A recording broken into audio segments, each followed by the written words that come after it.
হয়েছিল? দেখুন, আমরা এই যে বাংলাদেশ ডিফেন্স ইন্ডাস্ট্রি, বাংলাদেশে কোনোদিন যুদ্ধ হয় না। বাংলাদেশ নিজেদের যে সবচেয়ে বড় ইন্ডাস্ট্রি এই কাপড়ের বস্ত্র শিল্প, সেটা প্রায় মরো, কারণ ওদের ইলেকট্রিসিটি প্রবলেম, পাওয়ার প্রবলেম, আদানি যে পাওয়ার দিচ্ছিল সেটা কেটে দিয়েছে, কোটি কোটি টাকা ধার হয়ে আছে, এবং তাদের হাইড্রো ইলেকট্রিসিটি পাওয়ার খুব স্ট্রং নয়। সেই জায়গায় যে বাংলাদেশে পার ক্যাপিটা ইনকাম একদম তলান্নিতে, সেই বাংলাদেশ ভাবছে এরোস্পেস গ্রুপ অফ ইন্ডাস্ট্রি লালমনিরহাটে একটা নতুন ডিফেন্স ইন্ডাস্ট্রি, মানে যেরকম ভারতে, আমরা ভারত আর চতুর্থ economic might in the world, the fourth largest economy in the world. Bharat ভাবতে পারে, চায়না ভাবতে পারে, মার্কিন যুক্তরাষ্ট্র ভাবতে পারে, ফ্রান্স। বাংলাদেশ যাদের 18 কোটি মানুষের মধ্যে একটা বৃহৎ অংশ এখনো একবারে তলান্নিতে, তাদের মানে বিলো পভার্টি লাইন, বিপিএল, তারা বানাবে হচ্ছে এরোস্পেস গ্রুপ অফ ইন্ডাস্ট্রি লালমনিরহাটে। এই 1/5, এটা লেটেস্ট, মানে 1 মে 2025। এইটা কিন্তু একটা ভারতের জন্য একটা লাল সতর্ক বার্তা একদম। এবার স্যার একটু যদি দেখানো যায় যে কেমন হতে চলেছে এই ফার্স্ট লুকটা, তাহলে পুরো বিষয়টা সকলের কাছে ভীষণভাবে পরিষ্কার হবে। এই হচ্ছে লালমনিরহাটে কেমন হতে চলেছে এয়ারবেস, যেটা নিয়ে চীনের কাছে রীতিমতো আমন্ত্রণ পত্র নিয়ে চলে গিয়েছিলেন মোহাম্মদ ইউনূস। দেখুন কেমন হতে চলেছে, এটা একটা ফার্স্ট লুক। স্যার যদি একটুখানি বলেন যে এখানে মোটামুটি কি কি থাকে একটা এয়ারবেসে। একদম ইন্দিরা, প্রথম কথা হচ্ছে এটা এয়ারবেসের থেকে বেশি হচ্ছে একটা কমপ্লিট কংগ্লোমেরেট অফ ইন্ডাস্ট্রি বানাচ্ছে। এটা ডিফেন্স, অল ডিফেন্স রিলেটেড। এর মধ্যে ইউএভি থাকবে, ইউক্যাপ থাকবে, মিসাইল থাকবে, এয়ার ডিফেন্স সিস্টেম থাকবে, অ্যান্ড এয়ারফোর্স বেস তো নিশ্চিতভাবে আছে, বিভিন্নভাবে ফাইটার, তাদের রাডার, ইলেকট্রনিক ওয়ারফেয়ার সিস্টেম, এই কমপ্লিট একটা বেস বানাতে চাইছে। আমি বুঝতে পারছি না যে এই দেশের, আবার বলছি, যাদের খাওয়ার একবেলার পয়সা নেই, একদম তলান্নিতে, এবং ওরা এই যে চট্টগ্রাম এবং কক্সবাজারে এই যে রোহিঙ্গাদের ক্যাম্প নিয়ে জুঝতে পারছে না, কারণ ওদের যে ইউনাইটেড নেশন থেকে যে এড আসতো সেটা হাফ হয়ে গেছে পার রোহিঙ্গা। আগে $12 আসতো, এখন $6 আসছে পার রোহিঙ্গা। তো সেই জায়গায় এই এত লক্ষ লক্ষ রোহিঙ্গাদের খাওয়াতে পারছে না, মানে দে আর বিং স্টার্ভড টু ডেথ। সেই জায়গায় একটা ইন্ডাস্ট্রি ভারতের, মানে এই ইন্ডাস্ট্রিটা কে বানাচ্ছে, কারা পয়সা দিচ্ছে, কেন? পয়সার কথাটা কর্নেল চৌধুরী, একটা প্রশ্ন আমার মাথার মধ্যে এলো আপনি পয়সার কথাটা বলার সঙ্গে সঙ্গে। অতি সম্প্রতি পাকিস্তানকে আইএমএফ কিছু অর্থ মঞ্জুর করেছে, নিজের দেশে এখন কিছু করার মতো ইনফ্রাস্ট্রাকচার পাকিস্তানের নেই, কারণ পাকিস্তান একেবারে হাঁটু মুড়ে বসে রয়েছে। তারা কি এখন এখানে ইনভেস্ট করবে, নতুন ইনফ্রাস্ট্রাকচার গড়ে তুলবে বাংলাদেশে? কারণ আইএসআই তো প্রত্যেকদিন আসা যাওয়া করছে বাংলাদেশে। দেখুন ইন্দিরা, আমরা অলরেডি ইতিমধ্যে অনেকগুলো আমরা মেঘনাথকে দেখতে পেরেছি, যারা যে রাষ্ট্র ভারতকে আঘাত করছে মেঘের পেছন থেকে। নিশ্চিতভাবে আমি বলতে পারি, এর মধ্যে আমাদের ক্যামেরার সামনে বলতে আপত্তি নেই, সত্যিটা বলতে সবাই শুনুক, চীন আছে, তুরস্ক আছে, সাউথ কোরিয়া যদিও আমাদের বন্ধু দেশ, কিন্তু হয়তো ওরা এখানে ইনভেস্ট করবে। আমেরিকার একটা প্রধান partner in making armament amination, but প্রধানত তুরস্ক, পাকিস্তান আর চীন, এই তিনটে দেশ আর বাংলাদেশ সবচেয়ে বেশি ইনভেস্ট করবে এই কমপ্লিট যে পার্ক, আমি এটাকে পার্কই বলছি, the defence industry park in Lalmonirhat. এখানে বিভিন্ন রকম ইউএভিস, ইউক্যাপস,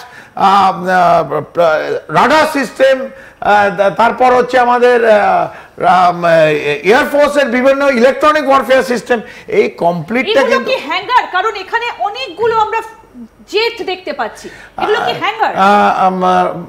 ইন্দিরা, সবগুলো হ্যাঙ্গার না, নিশ্চিতভাবে একটা এয়ারফোর্স বেস তৈরি হচ্ছে, যেটা আবার বলছি ভারতের শিলিগুড়ি করিডোর অথবা চিকেন নেক যে ভাষায় বলেন 20 কিলোমিটার দূর রংপুর জেলায়। কোয়েশ্চেন মার্ক ভারতের জন্য, ভারতের সমস্ত এজেন্সি, সামরিক বাহিনীর জন্য একটা কোয়েশ্চেন মার্ক, সতর্কবার্তা। যদি এটা একটা বড় যদি আছে, এটা ওদের প্ল্যান আছে, 3 বছরে কি করবে, 6 বছরে কি করবে, 12 বছরে কি করবে, এটা প্ল্যান আছে। একটাই রানওয়ে আমরা দেখতে পাচ্ছি না, এখানে রানওয়ে হয়তো আরো করবে, এটা ইমিডিয়েটলি করেছে, এবং এর মধ্যে অনেক ইন্ডাস্ট্রি ওরা যেখানে বানাবে অথবা যেখান থেকে ট্রান্সফার অফ টেকনোলজি হবে, যেখানে পার্টস নিয়ে এসে এগুলোকে জোড়া হবে, সেই জায়গা থেকে আমরা এবার একটু দেখাই যে কি কি থাকছে এবং কি কি পরিকল্পনা নেওয়া হয়েছে। এই জায়গাটা দেখলে না খুব ভালোভাবে বোঝা যাবে যে এর স্ট্রাকচার এবং ফ্যাসিলিটিস কি থাকছে। যদি কর্নেল চৌধুরী আমাদেরকে একটু বলেন যে কি করতে চাইছে আসলে, কারণ ভারতকে তো সমঝে চলতে হবে, আমাদের পেটের ভেতর ঢুকে রয়েছে বাংলাদেশ, তারা এত কিছু বানাবে, ভারত তো নিশ্চয়ই চুপ করে বসে থাকবে না, আমাদের তো প্রিপারেশন নিয়ে রাখতে হবে। একদম ইন্দিরা, এয়ারক্রাফট যেটা লালমনিরহাটে এয়ারক্রাফট এমআরও এন্ড আপগ্রেডেশন ফ্যাসিলিটিটা কি, বেসিক্যালি যেসব প্লেন চীন এদের দেবে অথবা আমেরিকার প্লেন এরা ইউজ করে, চীনের JF-10 আর JF-17 ইউজ করবে যতদূর আমরা জানি, F-7 ইউজ করছে, আর Mi-17 হচ্ছে হেলিকপ্টার।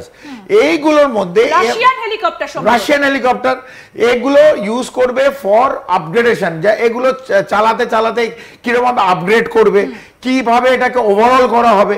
এই এয়ারক্রাফট এমআরও আপগ্রেডেশন ফ্যাসিলিটি হচ্ছে মেইনটেনেন্স, বেসিক্যালি যে ফ্লাইটগুলো প্রত্যেকদিন উড়বে অথবা ফ্লাইটের যে মেইনটেনেন্স দরকার, যে ফ্লাইটের যেটা মেইনটেনেন্স দরকার, রিপেয়ার দরকার, ওভারঅল অফ দ্য ইঞ্জিন দরকার, সেটা ওই লালমনিরহাটে যেটা আপনি ছবি দেখালেন ওখানে ওয়ান অফ দ্য থিং হচ্ছে এই এমআরও এন্ড আপগ্রেডেশন ফ্যাসিলিটি। তারপরে UAV development and production facility, এটা কি?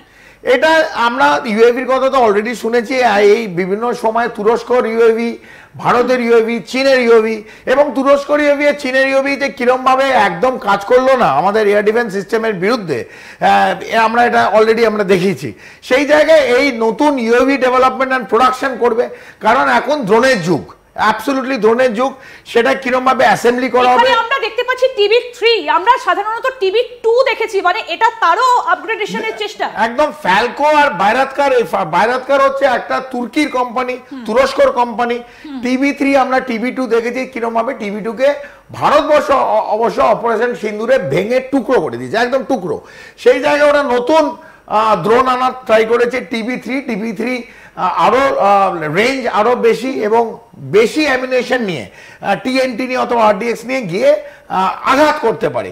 সেই জায়গায় UAP development and production facility ওই এক লালমনিরহাট যে ডিফেন্স বেস বানাচ্ছে, সেখানে এই ইউএভিস, ফ্যালকো, বাইরাতকার, TB3 এর বিভিন্ন রকম এবং চীনের বিভিন্নভাবে চীনের যে ড্রোন আছে সেগুলো ওখানে ডেভেলপমেন্ট প্রোডাকশন করবে। তারপর আমরা এই precision aerial munition factory, precision হচ্ছে যে ধরো এয়ার টু এয়ার, এই যে এয়ারক্রাফট যেগুলো করবে, যেগুলো জিপিএস এনেবলড অথবা রাডার এনেবলড অথবা স্যাটেলাইট এনেবলড, সেই প্রিসিশন মানে যেই জায়গাটা বললাম সেই জায়গাটা মারবে। কর্নেল চৌধুরী, স্যাটেলাইট এনেবল মানে তারা এখন ভারতকে দেখে ভাবছে যে আমরা স্যাটেলাইট কিছু করে রাখি। আমি এগুলো সবই বলছি, এগুলো এই মোহাম্মদ ইউনিসে ভারতকে হয়তো দেখেছে অপারেশন সিন্দুরে এবং বিভিন্ন দেখছে যে ভারতের শক্তি, পাশে একটা এত বড় দেশ, এবং তাই এগুলো সমস্ত কেন লিখছে, বলছে, ছড়িয়ে দিচ্ছে সংবাদ মাধ্যমে, কারণ চীন ওদের একটা কোথাও না কোথাও সাপোর্ট দিচ্ছে, চীনের সাপোর্ট আছে।